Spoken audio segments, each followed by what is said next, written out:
Jake wryly wiped the grease off his hands and looked at the clock mounted on his workshop wall. 10:30 at night. Another long day at the salvage yard. But that's how he liked it. Out here on New Cascadia, a human colony sitting right at the edge of explored space, you learn to enjoy the quiet. No crowds, no noise, just Jake and whatever broken machinery needed fixing. The colony itself wasn't much to look at. Maybe 3,000 people, scattered across a valley between two mountain ranges. Most folks worked the mineral mines or ran small farms.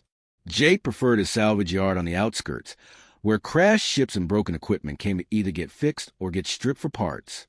He'd been doing this for 5 years now, ever since he'd gotten tired of the overcrowded inner colonies where you couldn't think without bumping into someone. Thunder rumbled overhead. The storm had been building all evening, and now the rain was coming down hard enough to sound like bullets hitting the metal roof of his workshop. Jake didn't mind. Good weather for staying inside and finishing that plasma regulator he'd been rebuilding. He grabbed his coffee mug and headed back to his workbench. That's when he heard it. Not thunder this time, but something else. Something wrong. A high-pitched screaming sound, getting louder, coming closer. Jake had heard plenty of ships in distress before, but this was different. Bigger. The whole workshop shook as something massive passed overhead, low enough that Jake instinctively ducked even though he was inside. The impact came 3 seconds later. The ground jumped under his feet, and every tool on his workbench clattered to the floor. Jake grabbed the doorframe to steady himself as the lights flickered. Whatever had just crashed, it had hit hard and close. Real close. Maybe half a mile into the forest behind his property. His first thought was some cargo hauler had lost control in the storm. Happened sometimes out here on the frontier. His second thought was that whoever was flying that thing probably needed help fast. Jake grabbed his emergency kit, threw on his heavy jacket, and snatched up the powerful work lights he used for night repairs. The rain hit him like a wall the moment he stepped outside. He could barely see 10 feet ahead, but he knew these woods. He'd walked them plenty of times, clearing trails and checking his fence line. He followed the path of destruction. Trees were down, snapped like twigs. The air smelled wrong, like ozone and something else he couldn't identify. Something almost metallic, but organic at the same time. It took him 15 minutes of pushing through the rain and debris before he saw it. At first, his brain couldn't make sense of what he was looking at. It wasn't a ship. There was no hull, no engines, no cargo pods.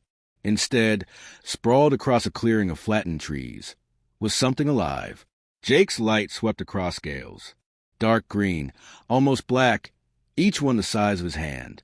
A massive body, easily 40 feet from nose to tail. Wings, or what was left of them, folded awkwardly against its sides. And a head bigger than Jake's entire workshop cart, with a long snout and horns that curved back like a crown. A dragon. An actual living dragon. A Dracovian. Jake had seen pictures in the colony's database. Everyone knew about the Dracovian Empire. They were one of the oldest spacefaring civilizations in the galaxy, powerful and mysterious.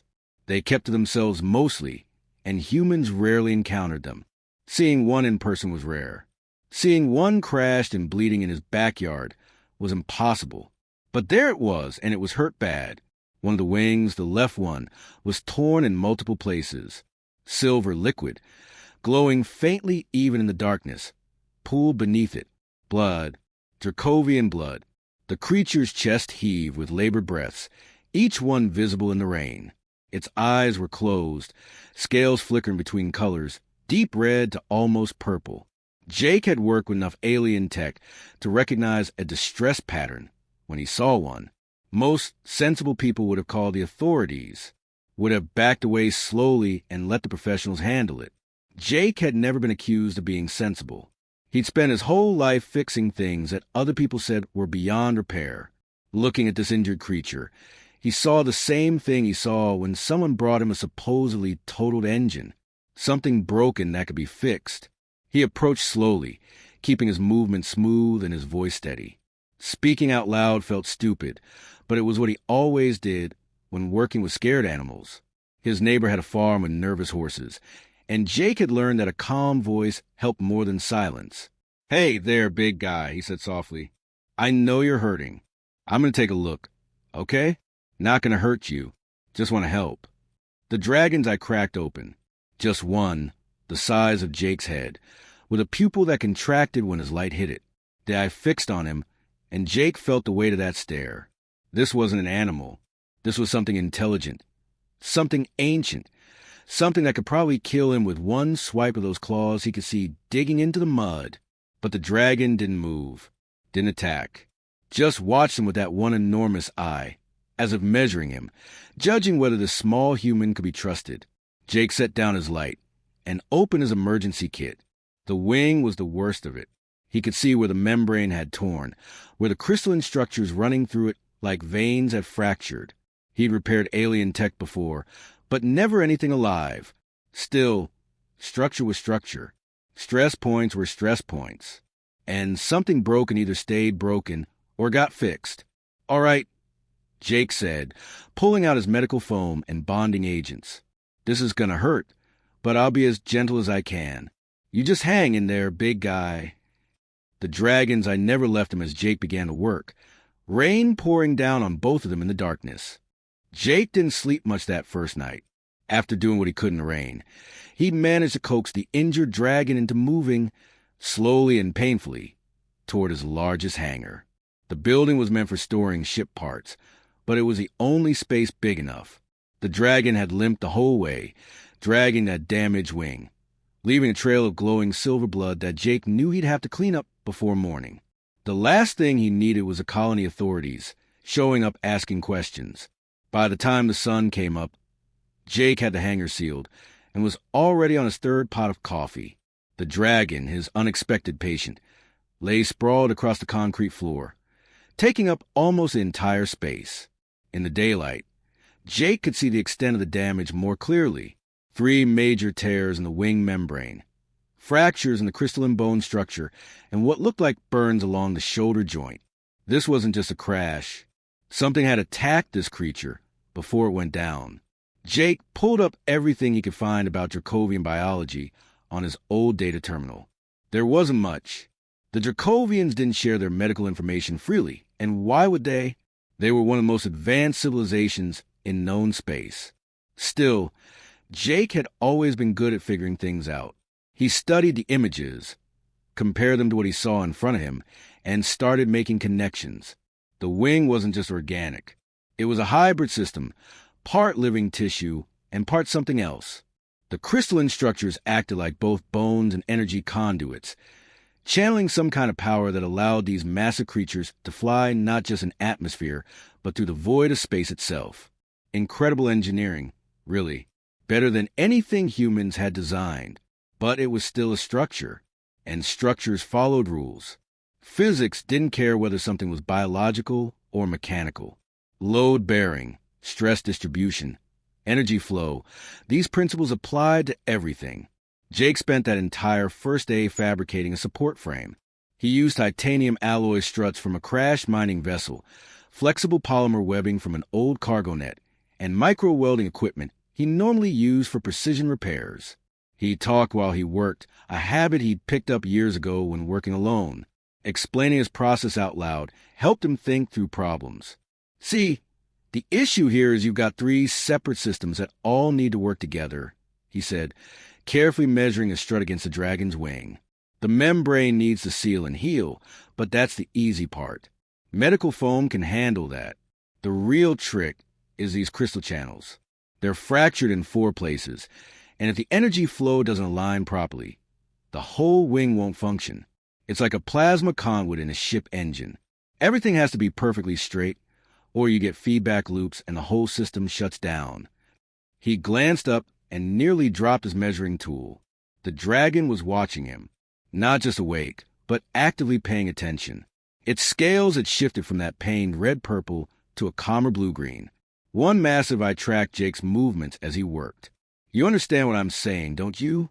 Jake said slowly. The dragon rumbled, a deep sound that Jake felt in his chest more than heard. Then, deliberately, it nodded. Just once, but unmistakable. Jake sat back on his heels. Well, damn. Okay then. That makes this easier. I guess. Can you tell me when something hurts? The dragon's response was to shift its wings slightly, extending it just an inch. Jake moved closer, touching a fractured section of the crystal structure. The dragon's scales immediately flushed red, and it let out a sharp hiss. Right, that one's bad. Got it. Jake made a note on his tablet. What about here? He touched a different section. The scale stayed blue-green, and the dragon rumbled again, softer this time. They developed a system over the next few days. Jake would test different areas, and the dragon would signal pain levels through scale color and sounds. Red meant stop. Blue-green meant okay. A golden shimmer, which Jake discovered on day 3, seemed to mean the dragon was actually comfortable or pleased about something. The work was slow and meticulous. Jake had to seal the membrane tears first, using medical-grade adhesive and grafts he fabricated from synthetic materials. The dragon held perfectly still during these procedures, even though Jake knew they had to hurt. Once, when Jake was working on a particularly deep tear, his hand slipped and the dragon flinched. Jake froze, but the creature just looked at him with what he could only describe as patience, then deliberately relaxed again. "You're tougher than any patient I've ever worked with," Jake said. "And I once repaired a fusion core while it was still running, so that's saying something." The dragon made that rumbling sound again. Jake was starting to recognize it. It was laughter. This massive, ancient creature was laughing at his jokes. By the end of the first week, they'd settled into routine. Jake would work in the mornings, breaking for lunch, which he started sharing with his patient. He discovered the dragon would eat dried meat from his emergency supplies, accepting the offerings with surprising gentleness for something with claws the size of kitchen knives.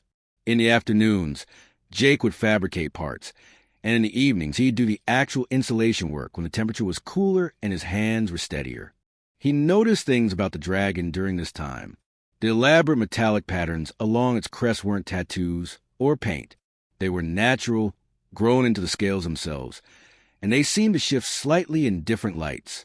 The dragon was incredibly clean, somehow managing to groom itself even with limited mobility. And it was smart, not just intelligent, but genuinely brilliant. Jake would explain a repair technique, and the dragon would watch with intense focus, occasionally making suggestions through gestures. A tap of a claw might indicate Jake should adjust an angle. A specific rumble meant approval of his approach. On day 10, Jake was welding a support strut into place, working on a particularly tricky joint where the frame needed to interface with living tissue without causing rejection. He was using a technique he'd invented himself, creating a buffer layer that would allow the biological and mechanical components to coexist. It was delicate work, requiring steady hands and complete concentration. When he finished and sat back to admire the joint, he heard a new sound. The dragon was making a series of short, sharp rumbles, its scales shimmering with that golden color. The creature's expression, as much as a dragon could have an expression, looked unmistakably pleased. "You like that, huh?" Jake grinned. "Yeah, I thought that was pretty clever myself. Human engineering might not be fancy, but we're good at making things work with whatever we've got." The dragon's golden shimmer intensified, and it carefully extended the wing a few more inches, testing the new support structure. The movement was smooth, controlled, without the painful trembling that had characterized earlier attempts. Jake felt a swell of pride. It was working. His crude, improvised repair job was actually working. "Give it another week," he said, patting the dragon's scale foreleg. "Another week, and I think you'll be ready to fly again, big guy." The dragon looked at him with those ancient, intelligent eyes, and Jake felt that strange connection again. They were from completely different worlds, different species, different everything. But right here, in this moment, they understood each other perfectly.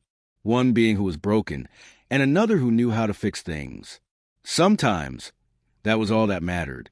By the third week, Jake knew his patient was healing faster than he'd expected. The dragon could now extend the damaged wing almost fully, and the trembling that had accompanied every movement in the early days was gone. The support frame Jake had built was holding beautifully, a strange hybrid of human engineering and Dracovian biology that honestly shouldn't have worked as well as it did. Jake had started calling these sessions physical therapy, Though he had no formal training in anything medical, he just understood movement, stress, and how things were supposed to work. He'd watch the dragon flex the wing, noting where the motion seemed stiff or uncomfortable, then he'd adjust the frame accordingly. A quarter turn on a support bolt here, a slight repositioning of a strut there. Small changes that made big differences. All right, let's try the full extension again, Jake said one morning, stepping back to give the dragon room. Nice and slow. Don't push it if something feels wrong. The dragon stretched the wing out, the membrane catching the light streaming to the hangar's high windows. The tiers Jake had sealed were holding perfectly, the synthetic grafts integrating with the living tissue better than he'd hoped. The crystalline structures running through the wing glowed faintly, energy flowing through them in steady pulses. That was new. That glow had been dim and sporadic when they'd started. Now it was strong and rhythmic, like a healthy heartbeat. Jake walked around the extended wing, examining his work from different angles. The frame he'd built looked rough compared to the elegant organic design of the dragon's body, all human metal and practical welds. But it worked. The load distribution was even, the energy channels were properly aligned, and the wing could bear its own weight without sagging. You know what? Jake said, crossing his arms and smiling. I think you're ready. Maybe another day or two of practice. But yeah, you're going to fly again. The dragon pulled the wing back in and turned its massive head to look directly at Jake. Those ancient eyes held something Jake couldn't quite name. Gratitude, definitely, but something deeper too. Something that made Jake feel small and significant at the same time. Over the next 2 days, they worked on flight preparation. Jake would never have thought he'd be teaching a dragon how to fly, but here he was, using his understanding of aerodynamics and thrust-to-weight ratios to help the creature rebuild its confidence. They started with small tests, the dragon flapping both wings in coordinated motions, generating enough wind that Jake had to brace himself against his workbench. The dragon was cautious with the repaired wing, favoring it slightly, and Jake understood why. After an injury like that, you didn't trust the damaged part right away. Jake had broken his left arm years ago, and even after healed, he'd been careful with it for months. It's going to hold, Jake assured his patient during one session. I promise you, big guy, the frame is strong. The seals are solid. You can trust it. The dragon looked at him for a long moment, then did something unexpected. It lowered its head until its snout was level with Jake's chest and made a soft, almost musical sound. Not the rumbling laughter or the pain hisses, but something new, something gentle. Jake reached out instinctively and placed his hand on the dragon's scaled nose. The scales were warm, almost hot to the touch, and he could feel the vibration of the creature's breathing. They stood like that for several heartbeats, human and dragon, connected by something neither of them could put into words. Then the dragon pulled back, straightened to its full height, and Jake knew it was time. He came in early the next morning, before dawn, carrying a thermos of coffee and feeling a strange mixture of pride and sadness. The hangar door was already open. The dragon stood in the pre-dawn light, scales gleaming with health, both wings partially extended and testing the air. Couldn't sleep either, huh? Jake said, setting down his coffee. Big day. The dragon turned to him and made that gentle musical sound again. Jake walked closer, giving the wing one final inspection by flashlight. Everything looked perfect. The frame had settled into place. The biological components had accepted the mechanical additions, and the energy flow was strong and steady. You're good to go, Jake said quietly. Better than good, actually. That wing might be stronger than it was before. The dragon moved past him, out onto the open ground beyond the hangar. The sun was just starting to rise, painting the sky in shades of orange and pink. Jake followed, standing at a safe distance. He'd seen ship launches before, but he had a feeling this would be different. The dragon looked back at him one more time. Then it crouched low, muscles bunching beneath those dark scales. Jake held his breath. The wings spread wide, fully extended, the repaired one moving in perfect synchronization with the healthy one. For a heartbeat, nothing happened. Then the dragon launched itself upward with explosive force. The downdraft nearly knocked Jake off his feet. He shielded his eyes, watching as the dragon climbed, wings beating in powerful strokes. Up and up, spiraling higher with each passing second. Jake's throat tightened. It was working. It was actually working. The dragon leveled off about 500 feet up and began to fly in a wide circle around the salvage yard.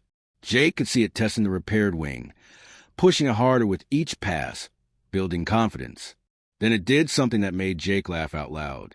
The dragon rolled, a complete barrel roll that showed off both the skill of the pilot and the integrity of the repair. Show off. Jake yelled up at the sky, grinning so wide his face hurt. The dragon completed its circle and came back around, flying low over the salvage yard one final time. Jake waved, knowing somehow that this was goodbye. The creature had a life to get back to, places to go, things to do. Their time together had been brief, strange, and completely unexpected, but it was over now. The dragon climbed again, this time not stopping. Higher and higher, until it was just a dark speck against the brightening sky. Then even that speck disappeared, and Jake was alone in his salvage yard, watching an empty sky. He stood there for a long time, his coffee growing cold in the thermos. The hangar behind him seemed impossibly empty now. For 3 weeks, it had held something extraordinary. Now it was just a building again, full of spare parts and half-finished projects. Jake picked up his thermos and headed back to his workshop. He had a compression drive that needed rebuilding and a shipment of salvage coming in next week. Life went on. That was the thing about the frontier. You met people, helped them out, and then they moved on. That was just how it worked. But as Jake settled back at his workbench, he found himself smiling. Whatever else happened in his life, he'd always have this. He'd fix the dragon. He'd looked at something everyone would have said was impossible and made it work anyway. That was worth something. He picked up his tools and got back to work, the morning sun streaming through his workshop windows, and everything felt exactly like it should. 3 months passed, and Jake fell back into his routine. The hangar where the dragon had stayed became storage space again, though Jake found himself avoiding it some days. He'd get halfway to the door and then remember those 3 weeks, the weight of that ancient gaze watching him work, the sound of those wings finally taking flight. Then he'd shake his head and go work on something else instead. Life on New Cascadia continued as it always had. The mines kept producing, the farms kept growing food, and Jake kept fixing things that broke. He developed a bit of a reputation after word got around that he'd helped some kind of injured alien creature. People asked questions, but Jake kept his answers vague. It was just an animal. He'd say, nothing special. Most folks lost interest after a week or two. Then came the morning that changed everything. Jake was in his workshop, elbow deep in a malfunctioning gravity generator, when his comm unit started screaming. Not the normal beep of an incoming call, but the emergency broadcast alert that the colony only used for really bad situations. Meteor strikes, reactor failures, that kind of thing. He wiped his hands and hit the accept button. The face that appeared on the screen was Beth Morrison, the colony governor. She looked like she'd aged 10 years overnight. "Jake, I need you to get to the Central Plaza immediately," she said, her voice tight with barely controlled panic. "What's going on?" "Just get here. Now." "And Jake, don't argue with the security team when they pick you up. This has got... I don't even know how to explain this." The call cut off before Jake could respond. 2 minutes later, a security vehicle pulled up outside his workshop. Captain Tom Wade, head of colony security, got out. Jake had known Tom for years. They played cards sometimes at the local bar. But right now, Tom looked like he was about to face a firing squad. "Jake," Tom said simply, "we need to go." "Tom, what the hell is happening?" "There's a fleet in orbit, a Dracovian fleet." Jake's stomach dropped. "A what?" "You heard me. Showed up an hour ago. Dozens of ships. Big ones. They're requesting, and I'm quoting here, an audience with Jake Riley." Tom paused. "Want to tell me why an alien empire is asking for you by name?" Jake's mind raced back to 3 months ago. To Big Guy. To those 3 weeks of repairs and physical therapy. No, it couldn't be related. Could it? The ride to the Central Plaza took 15 minutes, but it felt like hours. Jake could see people gathered in clusters, all looking up at the sky with expressions ranging from fear to wonder. The plaza itself had been hastily cleared, with security teams forming a perimeter around a large open space. And in that space sat a shuttle. Not a human shuttle, but something organic-looking, all curves and bioluminescent patterns. It was beautiful and terrifying at the same time, like someone had taught a living creature to fly through space. Governor Morrison grabbed Jake the moment he arrived. "Do you know what this is about?" "I might have an idea," Jake admitted, "but I'm not sure." "Well, you better get sure fast, because they're coming out." The shuttle's boarding ramp extended, and Jake's breath caught in his throat. First came soldiers, if that's what you called them, Dracovians in ceremonial armor that glowed with soft light, carrying weapons that looked more like works of art than tools of war. Then came others, smaller dragons with elaborate scale patterns that marked them as important somehow. Nobles, maybe, diplomats. And then came Big Guy. Jake recognized him immediately, even though he looked completely different from the injured creature that had crashed in the forest. The dragon wore crystalline crowns along his crest, armor that seemed to pulse with inner light, and carried himself with an authority that made everyone in the plaza take an involuntary step back. But it was the wing that confirmed it. The left wing, moving perfectly but with that slight favor Jake had noticed during their final flight sessions. The support frame was gone, removed, or absorbed somehow, but Jake could see faint metallic patterns where his repairs had been. Scars, or maybe something more. Evidence of their time together. A smaller Dracovian stepped forward, female from what Jake could tell, with silver and blue scales. When she spoke, it was in perfect English with barely an accent. "Human Jake Riley," she announced, her voice carrying across the silent plaza. "You stand before Emperor Thuzidian the Eternal, 847th ruler of the Dracovian Empire, guardian of the celestial flame, and sovereign of 10,000 worlds." The words hit Jake like a physical blow. Emperor. He'd been calling an emperor Big Guy. He'd fed an emperor dried beef jerky from his emergency supplies. He'd made an emperor do physical therapy exercises like an injured horse. Jake's knees went weak, but he forced himself to stay standing. Around him, he could hear gasps and murmurs from the crowd. Governor Morrison had gone pale. Captain Wade looked like he might pass out. The Emperor, because that's who Big Guy actually was, looked directly at Jake. Those ancient eyes, the same ones that had watched him work for 3 weeks, held something that might have been amusement. "His Majesty," the translator continued, "has traveled here to honor the one who saved his life when all others would have fled in fear or sought to gain advantage. You are summoned to formal audience to receive the gratitude of the Dracovian Empire." Jake swallowed hard. His mouth was dry, and his hands were shaking slightly. This couldn't be real. This had to be some kind of fever dream brought on by too much coffee and not enough sleep. But it was real. The Emperor was real. The fleet in orbit was real. And somehow, impossibly, Jake's simple act of helping an injured creature had put him in the middle of something that was way bigger than fixing broken ships in a salvage yard. The Emperor rumbled, a deep sound that Jake felt in his bones. The translator smiled slightly as she spoke. "His Majesty says, 'Hello, Jake. It has been too long since you called him Big Guy.'" Despite everything, despite the fear and confusion and sheer impossibility of the situation, Jake found himself laughing. It was a slightly hysterical laugh, but it was genuine, because of course the Emperor remembered that. Of course he did. "Hello, Big Guy," Jake said, his voice cracking slightly. "Nice to see you flying again." The Emperor's scales shimmered with that golden color Jake remembered. Contentment, pleasure, maybe even happiness. Around them, the crowd murmured in confusion, but Jake didn't care. For just a moment, he wasn't standing in front of an emperor who ruled 10,000 worlds. He was back in that hangar, talking to his patient about wing repairs and stress distribution. The translator gestured toward the shuttle. "His Majesty requests you accompany him to discuss matters of great importance. The governor and security captain may join if they wish, for what His Majesty proposes will affect your entire colony." Jake looked at Governor Morrison, who nodded frantically.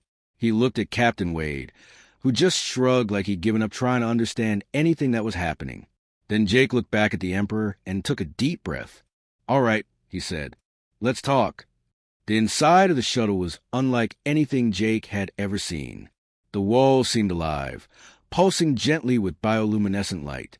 The seats, if you could call them that, adjusted automatically to fit whoever sat in them. Jake found himself between Governor Morrison, who couldn't stop fidgeting, and Captain Wade, who'd gone completely silent and just stared straight ahead. The Emperor sat across from them, taking up most of the available space, with a translator perched nearby. As the shuttle lifted off, heading toward one of the massive ships in orbit, Jake realized his hands had stopped shaking. Somehow, being close to the Emperor again felt familiar, comfortable even. This was still Big Guy, just with a lot more context than Jake had originally understood. The meeting room they were brought to was stunning. Transparent walls showed the curve of New Cascadia below and the fleet of bioships surrounding it. A large table, grown from the same organic material as everything else, dominated the center. Other Dracovians were present, officials and advisors from the looks of them, all watching Jake with barely concealed curiosity. The translator, who introduced herself as Ambassador Kira, began once everyone was settled. His Majesty wishes to explain the full circumstances of your meeting 3 months ago. The Emperor spoke, his voice resonating to the chamber, and Kira translated. The story came out in pieces, each one more incredible than the last. The Emperor had been traveling in disguise, investigating reports of corruption in a distant sector of the Empire. Political rivals had discovered his mission and sabotaged his ship. He'd managed to crash land on New Cascadia, but his injuries and the damage to his vessel had left him unable to call for help. His Majesty says he made peace with death that night, Kira translated. He had ruled for 8 centuries and believed it was time for his reign to end. Then you appeared. Jake shifted uncomfortably in his seat. I just did what anyone would do. The Emperor made a sharp sound, and several of the other Dracovians in the room stirred. Kira smiled slightly. His Majesty respectfully disagrees. In his 800 years of rule, he has witnessed countless acts performed out of duty, loyalty, or fear. But you showed compassion to a stranger, asking nothing in return, expecting no reward. You saw an injured being and chose to help, despite the danger and despite having no idea who or what he was. Governor Morrison leaned forward. Your Majesty, we're honored that Jake was able to assist you, but I'm not sure I understand why you returned with an entire fleet. The Emperor's scales shimmered, and he spoke at length. Kira translated carefully. His Majesty has spent the past 3 months consulting with the Empire's finest physicians and engineers. They have studied his wing extensively and reached a remarkable conclusion. Jake's repair technique, combining biological understanding with mechanical innovation, has not only healed the damage but improved upon the original design. The wing is stronger, more efficient, and more resilient than before the injury. Jake blinked. That's impossible. I was just improvising with spare parts and basic medical supplies, which is precisely what makes it extraordinary, Kira said, her own voice mixing with the translation now. Dracovian medicine is advanced, but it is also rigid. We heal according to established methods, following protocols that are thousands of years old. You approached the problem with fresh eyes and human ingenuity. You saw a damaged structure and fixed it using principles that work regardless of whether something is alive or mechanical. Another Dracovian, older looking with deep silver scales, spoke up. Kira translated. This is High Physician Vorth. He says that Jake's technique could revolutionize how we treat injuries across the Empire. The hybrid approach, biological and mechanical working together, opens possibilities we never considered. The Emperor rumbled again, and Kira's expression became more formal. His Majesty offers you the position of Chief Engineer of the Dracovian Empire, with the ancient title of Wingmender. This title has not been bestowed upon anyone in over 4,000 years.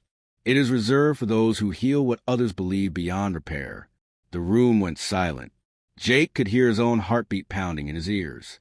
Governor Morrison had gone pale again. Captain Wade's mouth hung open. Jake started, then stopped. His mind was spinning. Your Majesty, I'm just a mechanic. I run a salvage yard. I fix broken ships and sell spare parts. I'm not qualified to work for an empire. The Emperor leaned forward, and Kira translated with what sounded like genuine warmth. His Majesty says that qualifications are merely proof of what someone has already learned. But innovation, true innovation, comes from those who see problems differently. You have spent your life making broken things work with whatever resources you had available. That is exactly what the Empire needs. Jake looked down at his hands. Calloused, scarred, permanently stained with grease no matter how much he scrubbed them. These were not the hands of someone who worked in palaces or commanded respect from ancient civilizations. These were working hands, simple and practical. But then he thought about that wing, about those 3 weeks of careful repairs and physical therapy. He thought about watching Big Guy fly again, spiraling up into the morning sky. He'd done that. He'd taken something broken and made it better than new. I need conditions, Jake said finally, surprised by the steadiness in his own voice. The Dracovian stirred, and even Kira looked shocked. Governor Morrison made a small squeaking sound. You'd make demands of an emperor who ruled 10,000 worlds. But Jake pressed on. If I accept, the Dracovian Empire establishes formal peaceful relations with humanity. Real relations, not just token acknowledgement. Trade agreements, technology sharing, cultural exchange. And it goes both ways. You learn from us. We learn from you. No hidden costs, no political games. Just honest partnership. The room fell silent. The Emperor stared at Jake for what felt like forever, those ancient eyes boring into him. Jake forced himself not to look away, even though every instinct screamed at him to apologize and back down. Then the Emperor threw his head back and made that sound Jake remembered. Laughter. Deep, resonant laughter that shook the walls of the chamber. The other Dracovians looked at each other in confusion, but Kira was smiling broadly now. When the Emperor finished laughing, he spoke, and Kira translated with obvious delight. His Majesty says you are either the bravest human in existence or the most foolish, and he has not yet decided which. But he agrees to your terms. The Dracovian Empire will establish full diplomatic relations with humanity, beginning with New Cascadia and extending to all human colonies and governments. Governor Morrison looked like she might cry. Captain Wade was grinning despite himself. Jake just felt tired, like he'd been holding his breath for hours and could finally exhale. There is one more thing, Kira said. His Majesty wishes to know, when you are alone together in the workshop, what should he be called?